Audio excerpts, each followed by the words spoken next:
Financial markets పై పట్టు సాధించాలనుకునే వాళ్ళు Revanth conduct చేసే వెబినార్ కోసం ఈ నెంబర్ కి కాల్ చేయండి. సుమన్ టీవీ ప్రేక్షకులకు నమస్కారం. నేను మీ రేవంత్ చెలమల.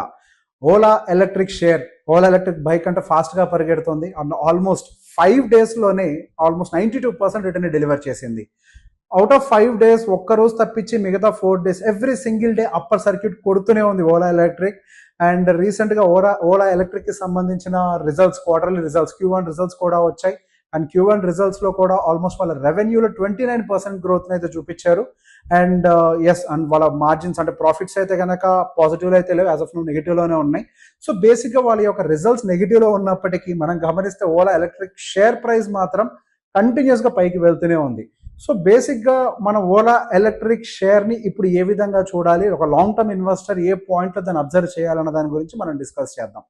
సో ఓలా ఎలక్ట్రిక్ అనేది మన మార్కెట్లోనే one of the two wheeler సెగ్మెంట్లో one of the major shareholder. ఒక మంచి కెపాసిటీ అయితే మెయింటైన్ చేస్తున్నారు, మార్కెట్ని బాగా డామినేట్ చేస్తున్నారు.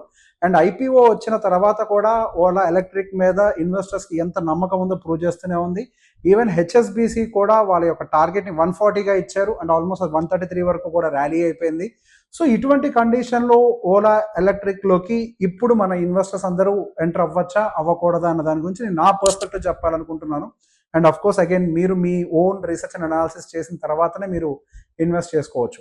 సో బేసిక్గా ఓలా అనేది ఒకటి పక్కకు పెడితే మనం టూ వీలర్కి సంబంధించినటువంటి ఎలక్ట్రిక్ సెగ్మెంట్ గురించి మాట్లాడుకోవాలి. సో బేసిక్గా it is not just about India అనే కాదు, ప్రపంచవ్యాప్తంగా మనకి ఈ పొల్యూషన్ని తగ్గించాలి అని చెప్పి అందరూ ప్రయత్నం చేస్తున్నారు. ఈ ట్రెడిషనల్ వెహికల్స్ నుంచి ఎలక్ట్రిక్ వెహికల్స్ వైపు మూవ్ అవ్వాలి అని చెప్పి every country is working out. And India కూడా అందులో ఒక భాగస్వామి. అండ్ మనకి మేక్ ఇన్ ఇండియా అనే ఒక కాన్సెప్ట్ వచ్చిన తర్వాత మనకి ఎలక్ట్రిక్ వెహికల్స్ విషయంలో, పర్టికులర్గా టూ వీలర్ ఎలక్ట్రిక్ వెహికల్స్ విషయంలో ఇండియా కూడా ప్రపంచంలో పోటీ పడుతూనే ఉంది. అండ్ ఓలా అందులో మనకి ఒక మేజర్ షేర్ హోల్డర్గా అయితే కనిపిస్తుంది. అండ్ గోయింగ్ ఫర్దర్ వాళ్ళు ఇప్పటికే నెగిటివ్లో ఉన్నారు. ఏంటి? మార్జిన్స్ విషయంలో వాళ్ళ సేల్స్ పెరుగుతున్నాయి. సో ఇక్కడ మనం అర్థం చేసుకోవాల్సింది ఏంటి? వాళ్ళ యొక్క సేల్స్ పెరుగుతున్నాయి అని అంటే వాల్యూమ్స్ ఇంక్రీజ్ అవుతూ ఉంటాయి. ఎప్పుడైతే వాల్యూమ్స్ అనేవి ఇంక్రీజ్ అవుతూ ఉంటాయో వాళ్ళకి మ్యానుఫ్యాక్చరింగ్ కాస్ట్ అనేది కంట్రోల్లోకి వస్తుంది. Over the period of time డెఫినెట్గా ప్రాఫిటబుల్గా ఉండడానికి అయితే అవకాశాలు కనిపిస్తున్నాయి. And going further next in few years, maybe with in 4-5 years electric vehicle యొక్క మ్యానుఫ్యాక్చరింగ్ కాస్ట్ కూడా కిందకి రావచ్చు అనే అనాలిసిస్ ఎక్కువగా కనిపిస్తుంది. అండ్ మనకి ఎలక్ట్రిక్ వెహికల్స్లో మోస్ట్ ఎక్స్పెన్సివ్ పార్ట్స్ ఏంటి? డెఫినెట్గా బ్యాటరీస్. అండ్ బ్యాటరీస్ పరంగా కూడా మన ఇండియన్ మ్యానుఫ్యాక్చరర్స్ కూడా చాలా వర్క్ చేస్తున్నారు. అండ్ యాజ్ ఆఫ్ నో మనం బ్యాటరీస్ని కూడా కొంతవరకు బయట నుంచి అయితే ఇంపోర్ట్ చేసుకుంటున్నాం. అండ్ గోయింగ్ ఫర్దర్ మనం ఇంపోర్ట్ చేయడం కాదు, ఎక్స్పోర్ట్ చేసే సిచ్యువేషన్కి కూడా వెళ్తామనే నమ్మకం అయితే మన ఇండియన్ మార్కెట్లో ఉంది. సో ఎప్పుడైతే మనం ఎక్స్పోర్ట్ చేసే స్థాయికి ఎదుగుతామో అప్పుడు మన దగ్గర ఉన్నటువంటి మ్యానుఫ్యాక్చరింగ్ అంటే ఓవరాల్ ఈ అసెంబ్లింగ్ అంటే లైక్ బ్యాటరీస్ అయి ఉండొచ్చు అండ్ వెహికల్కి రిలేటెడ్ పార్ట్స్ అయి ఉండొచ్చు, ఎప్పుడైతే వాల్యూమ్ అనేది ప్రాపర్గా బిల్డ్ అవుతుందో అప్పుడు వాళ్ళకి ప్రాఫిట్ మార్జిన్ అనేది బాగా పెరగడానికి స్కోప్ కనిపిస్తుంది. సో గోయింగ్ ఫర్దర్ మన ఇండియాలో టూ వీలర్ ఎలక్ట్రిక్ సెగ్మెంట్ దాదాపుగా 40% CAGR తోటి గ్రో అవ్వడానికి ప్రాబబిలిటీ కనిపిస్తుంది.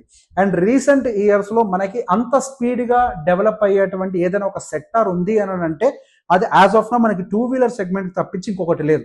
అండ్ దీని తర్వాత క్రెడిట్ కార్డ్ సెగ్మెంట్ ఒకటి ఉంది. But as of now we are focusing on two wheeler electric segment. So ఈ టూ వీలర్ ఎలక్ట్రిక్ సెగ్మెంట్ మన ఇండియాలో నెక్స్ట్ 10 ఇయర్స్ పాటు కూడా ఆల్మోస్ట్ ఒక 40% CAGR గ్రోత్ రేట్ని అయితే డెలివర్ చేయడానికి అవకాశం ఉన్నట్టుగా కనిపిస్తుంది. సో ఎప్పుడైతే వాల్యూమ్స్ అని బాగా బిల్డ్ అయ్యి అండ్ రీసెర్చ్ అనాలిసిస్ కూడా బాగా బిల్డ్ అయ్యి ఈ మ్యానుఫ్యాక్చరింగ్ కాస్ట్ అనేది కంట్రోల్లోకి వస్తుందో ఈ ట్రెడిషనల్ వెహికల్స్ నుంచి సహజంగానే అందరూ కూడా మెజారిటీ ఆఫ్ ద పీపుల్ అందరూ కూడా ఎలక్ట్రిక్ వెహికల్ సెగ్మెంట్కి మూవ్ అవడానికి ట్రై చేస్తూ ఉంటారు. అండ్ ఇనిషియల్ స్టేజెస్లో కొన్ని సమస్యలు ఉంటాయి, కొన్ని ఫెయిల్యూర్స్ ఉంటాయి. కానీ ఆల్వేస్ ఒకటే విషయం గుర్తుపెట్టుకోవాలి, ఏ ఒక ప్రోడక్ట్ ఫస్ట్లో వచ్చినప్పుడైనా కానీ కొన్ని ఫెయిల్యూర్స్ని చూస్తుంది. సో బేసిక్గా ఇప్పుడు వచ్చినటువంటి కొన్ని ఫెయిల్యూర్స్ని మనం చూసి ఫర్ ఎవర్ ఈ కంపెనీ బైక్స్ ఇలానే ఉంటాయి మనం డిసైడ్ అవ్వకూడదు.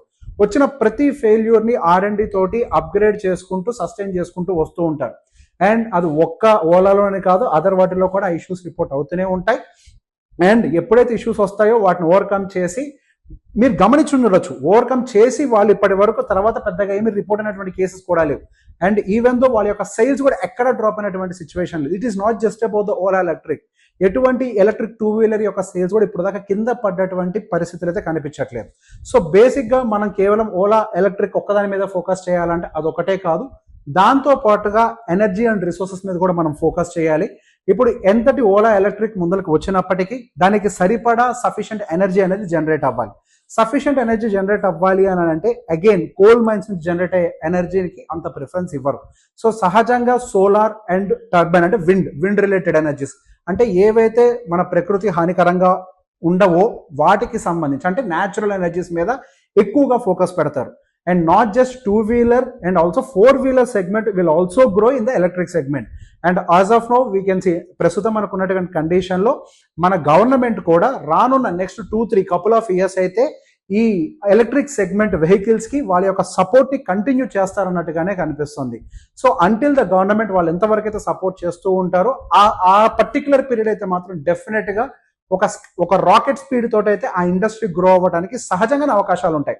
మనం గమనించే ఉంటాం అటు ఇన్ఫ్రాస్ట్రక్చర్ అయి ఉండొచ్చు, డిఫెన్స్ అవ్వ ఉండొచ్చు, వీటన్నిటి మీద ఎప్పుడైతే ప్రభుత్వం ఫోకస్ పెట్టిందో అవి ఎలా అయితే పరిగెట్టాయో అండ్ ఇప్పుడిప్పుడే మనకు ఒక రకంగా 2-wheeler ఎలక్ట్రిక్ సెగ్మెంట్ అనేది మన ఇండియన్ మార్కెట్ లోకి ఎంటర్ అయింది. అండ్ ఎంటర్ అవటమే కాదు దాని మీద ఒక స్టాక్ కూడా వచ్చింది. అండ్ ఇది ఇక్కడతోటి అయిపోలేదు, ఇది జస్ట్ ప్రారంభం మాత్రమే. అంటే నేను స్టాక్ గురించి చెప్పట్లేదు, ఎంటైర్ సెగ్మెంట్ గురించి కూడా చెప్తున్నాను. ఇది కేవలం ప్రారంభం మాత్రమే. 40% CAGR తోటి గ్రో అవుతుంది అనే ఎస్టిమేషన్స్ మనం గమనిస్తున్నట్లయితే 40% కాకపోయినా పర్లేదు, 20% CAGR తో గ్రో అయిన నెక్స్ట్ 10 years లో హ్యూజ్ రిటర్న్స్ డెలివర్ చేయడానికి అయితే ఒక మంచి అవకాశం అయితే మనకి 2-wheeler సెగ్మెంట్ లో అయితే కనిపిస్తుంది.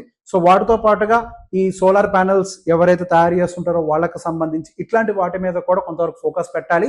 అండ్ పర్టికులర్ గా బ్యాటరీ మ్యానుఫ్యాక్చరర్స్ మీద కూడా మంచి ఫోకస్ పెట్టాలి. బ్యాటరీ మ్యానుఫ్యాక్చరర్స్ వాళ్ళ R&Ds ని డెఫినెట్ గా అప్గ్రేడ్ చేయడానికి ట్రై చేస్తూ ఉంటారు. ఎవరైతే తక్కువ ప్రైస్ లో ఎక్కువ రేంజ్ ఇచ్చేటువంటి బ్యాటరీస్ ని మ్యానుఫ్యాక్చర్ చేస్తూ ఉంటారో సహజంగానే కంపెనీస్ యొక్క ఆర్డర్స్ వాళ్ళకి ఎక్కువ వెళ్తూ ఉంటాయి. ఇప్పుడున్నటువంటి major problem in electric vehicles is వాటి యొక్క travelling range. So travelling range తో పాటుగా వాటి యొక్క ప్రైస్ ని కూడా కట్ డౌన్ చేయాలి. సో ఈ రెండింటిని ఎవరైతే ఏ manufacturer of battery manufacturer address చేస్తారో వాళ్ళ యొక్క స్టాక్ కూడా మంచిగా పెరగడానికి అయితే అవకాశం ఉంటుంది. సో నేను ఎక్కడా కూడా నేను ఏ స్టాక్ కూడా కొనమని కానీ అమ్మమని కానీ నేను ఎప్పుడు సజెస్ట్ చేయకూడదు. I'm not a SEBI registered analyst. కేవలం ఈ సెగ్మెంట్స్ మీద నాకున్నటువంటి అనాలిసిస్ ని మాత్రమే మీకు ఇవ్వగలుగుతాను. ఈ అనాలిసిస్ కనుక మీకు నచ్చినట్లయితే మీ వాళ్ళందరికీ షేర్ చేయండి. Thank you very much.